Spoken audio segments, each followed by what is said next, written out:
महाराज, जैसा आपने बोला था, मैं राजकुमारी को सही सलामत लेकर आया हूँ। मुझे आपकी संपत्ति में एक हिस्सा तो नहीं चाहिए, पर राजकुमारी से आप मेरा विवाह करा दीजिए, क्योंकि राजकुमारी से मैं प्रेम करने लगा हूँ। विवाह? और वो भी तुम जैसे एक गरीब से?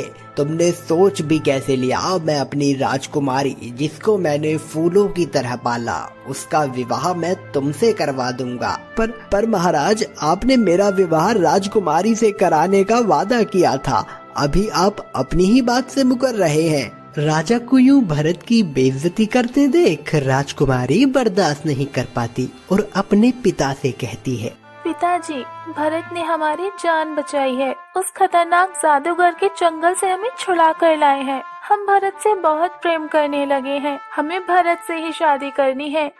नहीं पुत्री, ये तुम्हारे योग्य नहीं है। हम तुम्हारे लिए एक से एक बढ़कर राजकुमारों की लाइन लगा देंगे। नहीं पिताजी, अगर आपने हमारा विवाह भरत से नहीं करवाया तो हम अपनी जान दे देंगे। राजकुमारी की जिद से राजा चिंता में आ गया। तभी उसके मन में बाबा की कही वो बात याद आ गई कि राजकुमारी का विवाह भरत से होगा। तभी राजा अपने मन में कहता है, अगर अभी मैंने राजकुमारी की बात नहीं मानी तो राजकुमारी कहीं जिद में कुछ गलत न कर बैठे। मुझे एक चाल चलनी होगी जिससे सांप भी मर जाएगा और लाठी भी नहीं टूटेगी।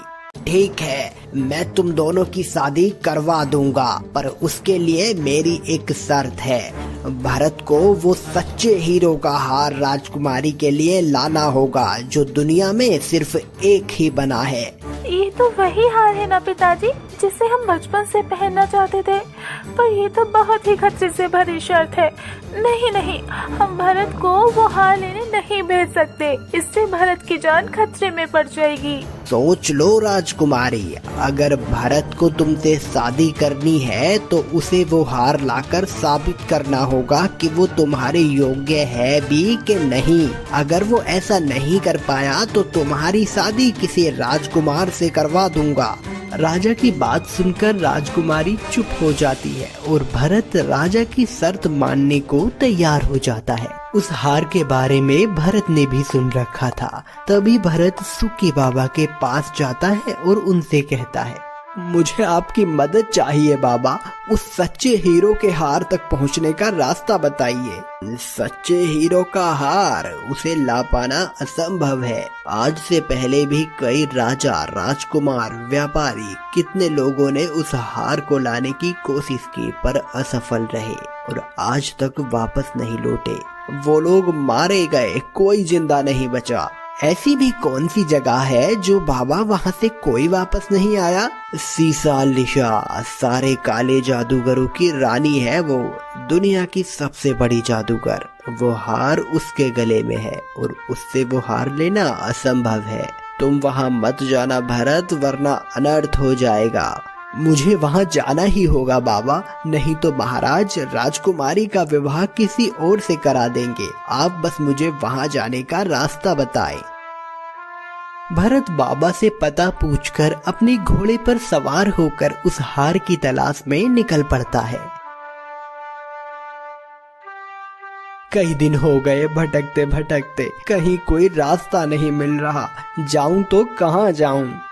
उधर राजकुमारी बेसब्री से भरत के लौटने का इंतजार कर रही थी। आप तो हमेशा से वो हार पहनना चाहती थी राजकुमारी। आप तो ये भी कहती थी कि उसी से शादी करूंगी जो मेरे लिए उस कीमती हार को लेकर आएगा। तो अब इतनी चिंतित क्यों है? हाँ, मैं चाहती थी, पर अभी मैं भरत से प्रेम करने लगी हूँ। मुझे वो हार नहीं चाहिए, बस भरत सही सलामत वापस लौट आए। उधर चलते चलते भरत को रात हो गई थी। तभी वो एक सुनसान सी जगह पर पहुंचा। वहाँ बहुत सारी इंसानी शक्ल की दिखने वाली मूर्ति थी। इससे पहले भरत आगे बढ़ता, एक खतरनाक बुढ़िया भरत का रास्ता रोक लेती है। क्या तुम भी उसी हार की तलाश में निकले हो? आपको कैसे पता माता जी? और आप इस वीराने में अकेले क्या कर रही हैं? ये जगह आपके लिए सुरक्षित नहीं है। तू वही है जो बरसों बाद सब बदलने वाला है। मैं आपकी बात का मतलब नहीं समझा माँ जी। अगर तुझे वो हार चाहिए तो तुझे मेरी पहेली का जवाब देना होगा। याद रहे, अगर जवाब गलत निकला और नहीं दे पाया तो तू भी इन बाकी लोगों की तरह पत्थर के बन जाएगा। बुढ़िया की बात सुनकर भरत घबरा जाता है। इसका मतलब ये सब पत्थर की मूरत नहीं बल्कि इंसान है जो पत्थर बन चुके हैं। क्या इन्हें सही करने का कोई तरीका नहीं है? तरीका है। अगर तू उस हार को हासिल करने में कामयाब हो गया और शीशा लीजा की दुनिया से सही सलामत वापस निकल आया तो ये सब लोग फिर से इंसान बन जाएंगे। भूलना मत, ये सब वही लोग हैं जो इस हार की तलाश में आए थे। ठीक है, मैं इनको ठीक करने की कोशिश जरूर करूँगा। आप पहेली पूछिए। ठीक है, फिर बताओ। चुपके से मैं आती हूँ, तुमको रोज सुलाती हूँ, आहट पाकर सूरज की जल्दी से भाग जाती हूँ। इसका जवाब तो बहुत ही आसान है। रात। रात ही तो है। मैंने कहा था ना, सब बदलने वाला है। अचानक से वो बुढ़िया गायब हो जाती है और वहाँ भरत को एक दरवाजा नजर आता है।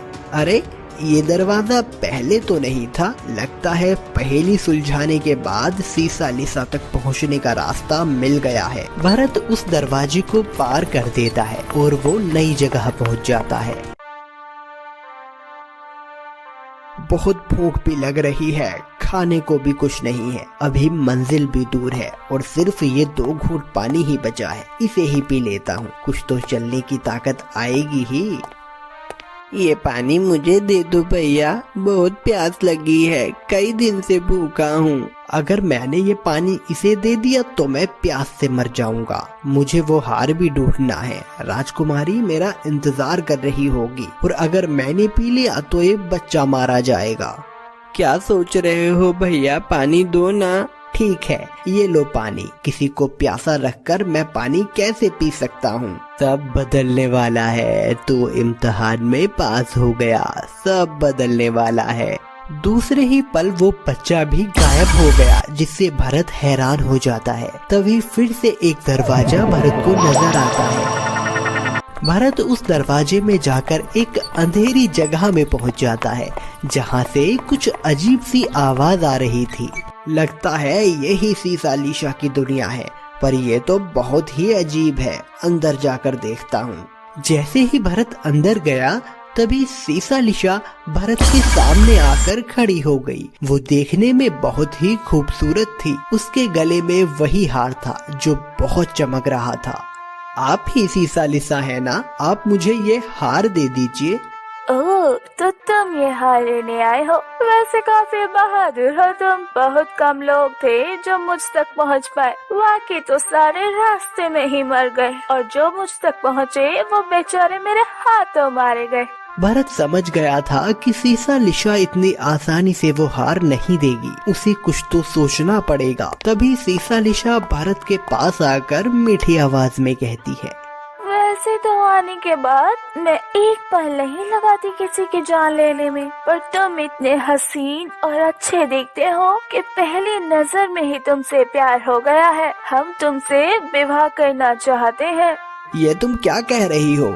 मैं राजकुमारी से प्यार करता हूँ, उसी के लिए ये हार भी लेने आया हूँ। तुम ये हार मुझे दे दो, वो मेरा इंतजार कर रही होगी। तुम्हारी इतनी हिम्मत, तुम मुझसे विवाह करने से इनकार करो। जब तक मुझसे विवाह करने को राजी नहीं हो जाते तब तक तुम यही शीशा लीशा की कैद में रहोगे। सीसा लिशा भरत को अपने पास कैद कर लेती है। ऐसे ही वक्त बीतता गया। न भरत ने सीसा लिशा से विवाह करने को हाँ बोला और न भरत उसकी कैद से आजाद हुआ। उधर राजकुमारी भरत के ना लौटने पर मायूस हो चुकी थी। तभी राजा ने राजकुमारी को बुलाकर कहा, हमने तुम्हारी जिद का मान रखा, पर भरत ने हमारी बताई शर्त पूरी नहीं की, इसलिए अब तुम्हें राजकुमार कौशल से विवाह करना होगा। नहीं पिताजी, भरत जरूर वापस लौटेगा। ये हमारा दिल कहता है, हम किसी और से विवाह नहीं कर सकते। हमने जो तय किया है वही होगा। राजकुमार कौशल से राजकुमारी के विवाह की तैयारियां शुरू की जाएं। एक तरफ राजकुमारी के विवाह की तैयारी शुरू हो चुकी थी, तो वही भरत अभी तक सीशालिसा की कैद से आजाद न हो सका था। उस दिन भी वो वहीं बैठा यही सोच रहा था, अगर मैंने जल्द कुछ नहीं किया तो बहुत देर हो जाएगी। राजकुमारी मेरा इंतजार कर रही होगी, मुझे कुछ तो सोचना होगा। सीशालिसा से हार लेने का और यहाँ से बच निकलने का कोई तो तरीका होगा। बहुत सोचने के बाद भरत ने एक तरकीब सोची। सीशालिसा जब भरत के पास आई तो भरत बोला, तुम मुझसे विवाह करना चाहती हो ना? मैं उसके लिए तैयार हूँ। क्या तुम सच कह रहे हो? पर तुम अचानक से ऐसा क्यों बोल रहे हो? कहीं इसमें तुम्हारी कोई चाल तो नहीं मुझे धोखा देने की?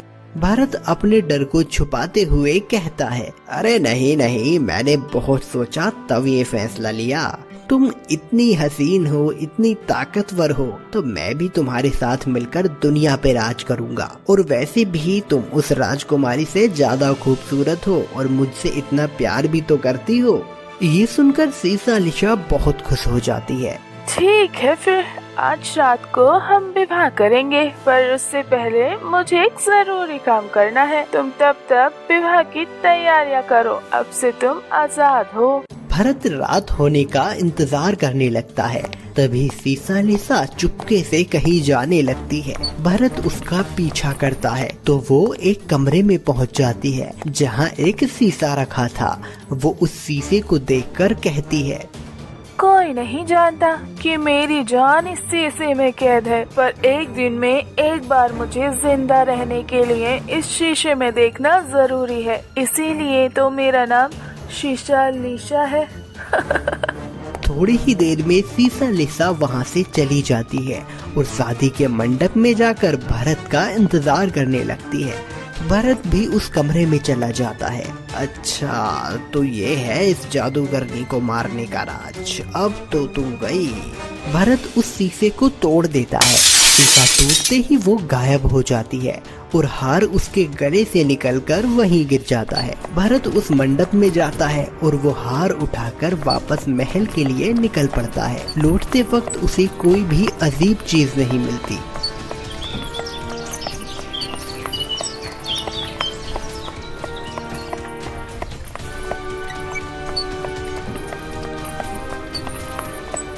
वो सीधा राजमहल जैसे ही पहुंचा तो उसने देखा राजकुमारी और राजकुमार कौशल की शादी होने वाली थी। दोनों मंडप में बैठे थे। भरत को देख राजकुमारी खुश हो जाती है।